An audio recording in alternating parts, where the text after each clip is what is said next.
Oh, thank you very much.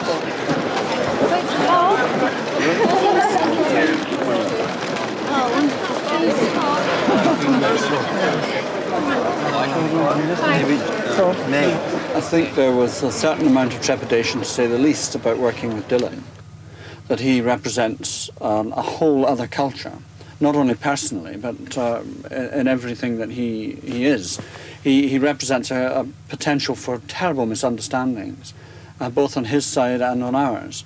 How do we treat this man? He's not a professional film artiste as such.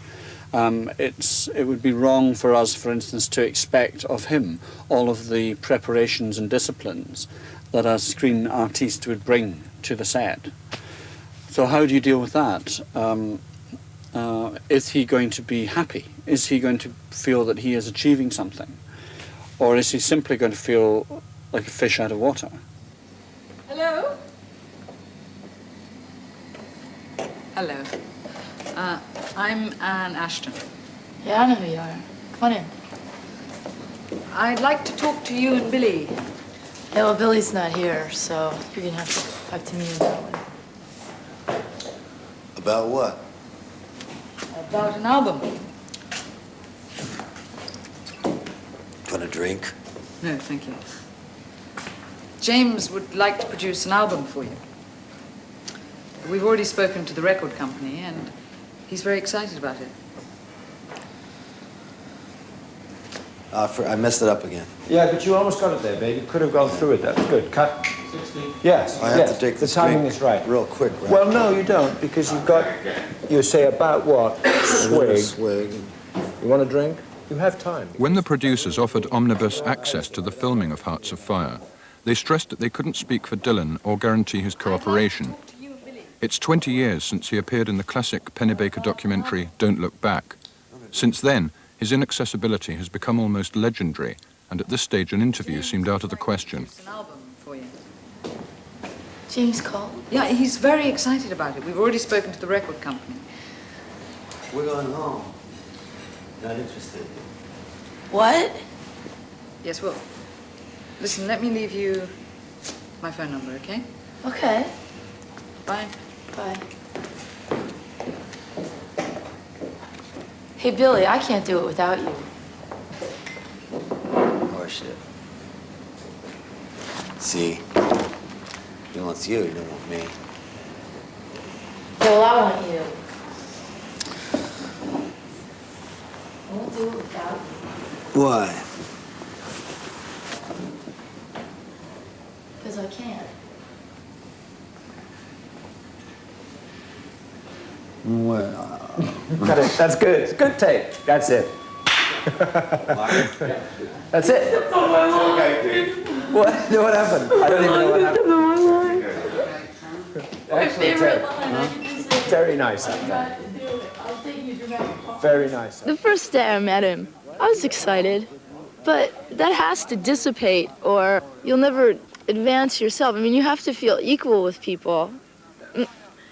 Very presumptuous of me to feel that way, but if we're going to be co-workers, you can't feel like you have to walk on eggshells. So I think everybody's a little more polite, but that's fading quickly as the days go by. I think we can do that as fast as we can, call that. Well, I met him in March, February, March. It's now September. I've spent as much time with him as I can. He's just come back from a colossally successful tour of the United States.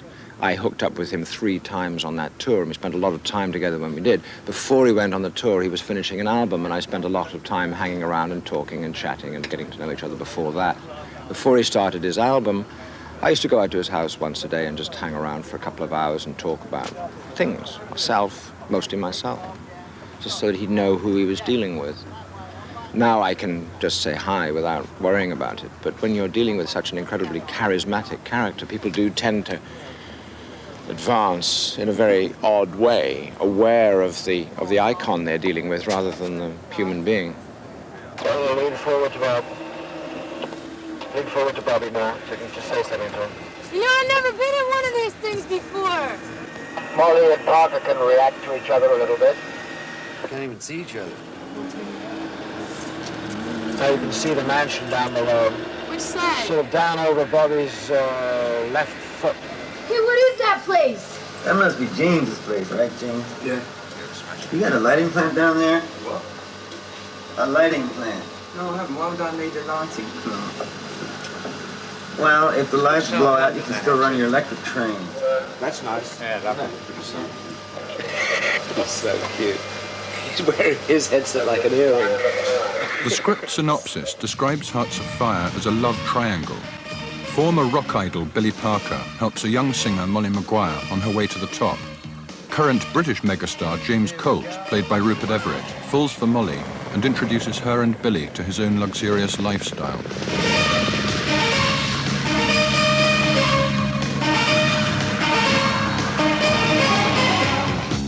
I'll have the lobster and the champagne, please, Alfred.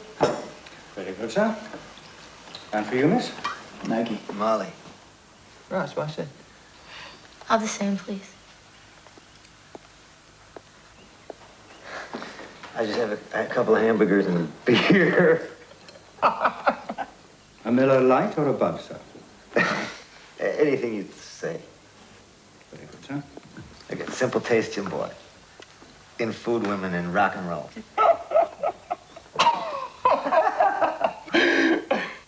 How did you come to get involved in it in the first place? And was that just on the basis of the script, or what? Because Christophe Lambert turned it down, and so Richard asked me to do it, and I thought, well, first of all, I thought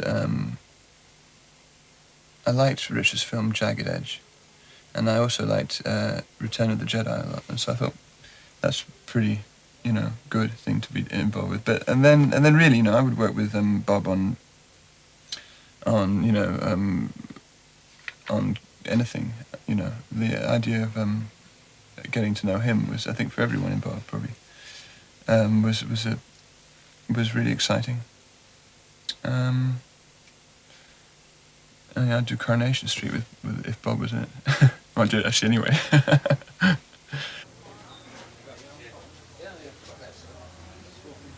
During the third week of shooting, there were signs that Dylan might be willing to talk on camera, but no one could say where or when.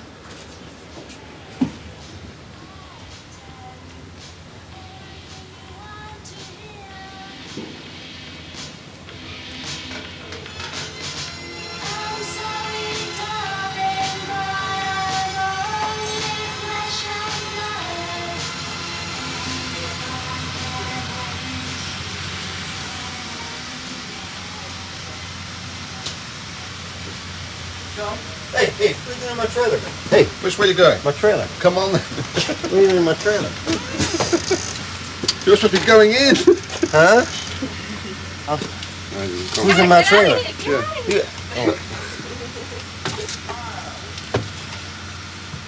Oh, you come this far, no farther.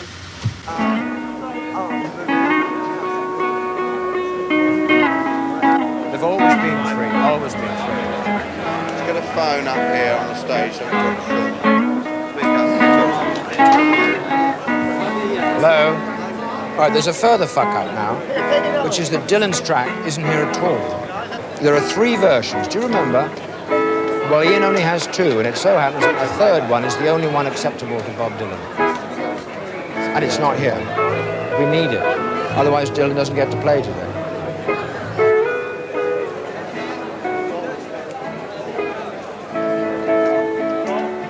In the big concert scenes, the script's fictional characters are played by well-known professional musicians like Ron Wood of the Rolling Stones, Terry Williams of Dire Straits, and Richie Havens. Ian Dury plays Bones, the concert promoter. Hobson's. Someone like you. Someone like you. Ladies and gentlemen, as you can see, we move the camera in position. In this atmosphere, between takes, Dylan seemed far more approachable. Is there a particular scene in the film either as written or looking ahead, which you think is especially significant? Not really. I don't even know the scenes in this movie, to tell you the truth. They're all good, I guess. I don't know. But I'm a perfectionist maybe in other areas than movie making. It's helpful to work with some of these people that know so much more about it. Rupert, some of these other people, guys that plays, what's his name, the promoter.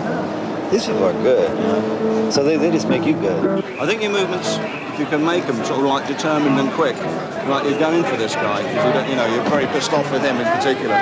You're very pissed off with him, and when you get to him, it's really are pissed off with him. Just claim him, just grab him, and then he'll play his actions to you.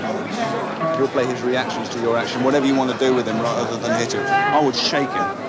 Shh. Everybody, it's quite a difficult thing to work out, so help us and keep quiet. If you can hold him like this. Works better from okay, and then you can let go of it with one hand and maybe try and push somebody else off. Let's see a bit of your head turn. You can look around you and just push people off. But it's that messiness that we want. And action!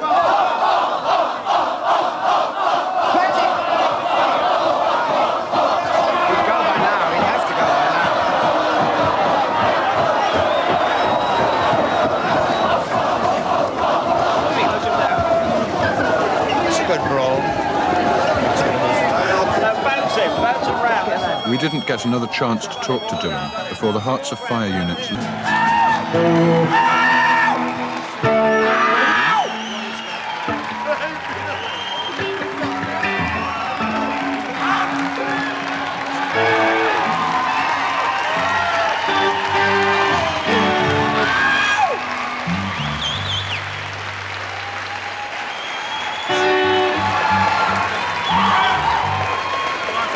You do exactly what Mo gave you, which is after the bridge, you come in and you play. And then you just play along. You find a position over there, and you just play along.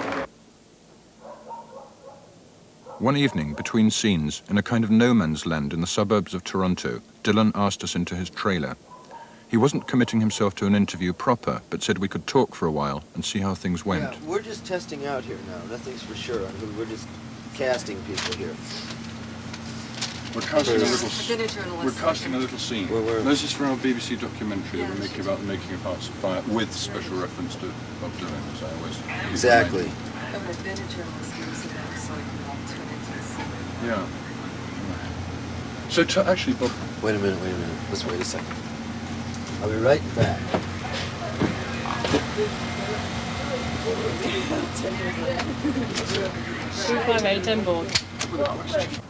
Glass has been trying to find out where Dylan's at after a quarter of a century as a star. Bob Dylan came to his press conference at the National Film Theatre yesterday by Mercedes, and momentarily it seemed that he might have had second thoughts. One look at the photographers and the car pulled away. But it duly returned a few minutes later, having turned round. The man himself emerged in what seems to be his preferred dress these days, a single drop earring, a fringed leather jacket and motorbike boots. The idea was to publicise the film Hearts of Fire, and so first some pictures with his co-stars and some artificial grass carpet. The co-stars, incidentally, are an American singer called Fiona and the English actor Rupert Everett. The director is a Welshman, Richard Marquand, here in the foreground. His last film was the hit thriller Jagged Edge. Dylan was by now handling the photographers on his own. "No, sorry guys," he said, the dark glasses weren't coming off. A lot has happened to Bob Dylan since he changed his name from Robert Zimmerman in 1962. He started out in Greenwich Village, New York as a folk singer of protest songs. There have been 29 albums all told, and more songs, folk, country and rock, than most of us can remember. Heartbreakers, he's just completed a tour of the States, Japan and Australasia. And last year he added his voice to the Band-Aid record in America, though it looked as if he was drowned out. He also appeared at Live Aid in Philadelphia.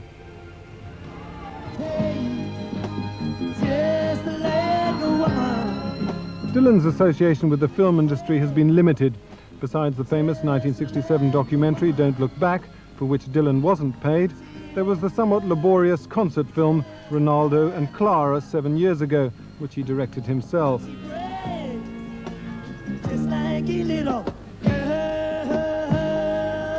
Though wearing much the same hat, the only film Dylan has been employed to act in was the Sam Peckinpah western Pat Garrett and Billy the Kid in 1973. He turned in an impressive performance, but has never been tempted to act again. That is until now. Hearts of Fire starts shooting on location around Britain later this month. Why did you decide to commit to this film? Oh, it was just the right time, right place, the right words. The right words. Okay. Press conferences seem to bring out the taciturn in Bob Dylan, and he didn't appear to be giving this one his undivided attention. In view of some of the questions lobbed in his direction, this was perhaps understandable. Why aren't you writing poetry and doing the things you're really best at? Well, I do. But I'm just taking some time off here, So Get at something a little different. Does that mean you're relaxing? Yeah. So you're not going to be trying? Excuse me? So does that mean you're not going to be trying? He's leading the witness. Oh, no. I'm going to be trying very much. According to the publicity handout, Dylan is supposed to have written 4 songs for the film, but that turned out to be slightly inaccurate. Songs for the movie. Well, I haven't written those songs just yet. Tells us that you have. I'm about to. Dylan had read the script. He read an early draft of the script. He was looking for a movie because he's actually fascinated by film. And I made sure that he got the script. And after that, I really stood back because I didn't want to persuade anybody to be in the film because it can't work that way. And once I heard that he was interested, I knew that the next point really would be whether he was interested in being involved with me. Because I don't know whether he knows my work or not. And I didn't know, and I still don't know. So the important thing at that point was to see whether our actual relationship would work. That's extraordinary, isn't it? I mean, to go and see someone, presumably your main selling point was that you just directed an extremely successful commercial film in the States. Yes, it doesn't work that way with Dylan. What works with him, I think, very much is, first of all, if the basic material, the basic words are interesting, and then the second thing is then whether he feels he can trust the man who's going to be behind the camera. I think that's really what it is. As for Dylan himself, he wasn't saying much more, and the press conference was aborted after 40 minutes. Dylan mystique intact, the press mystified. And the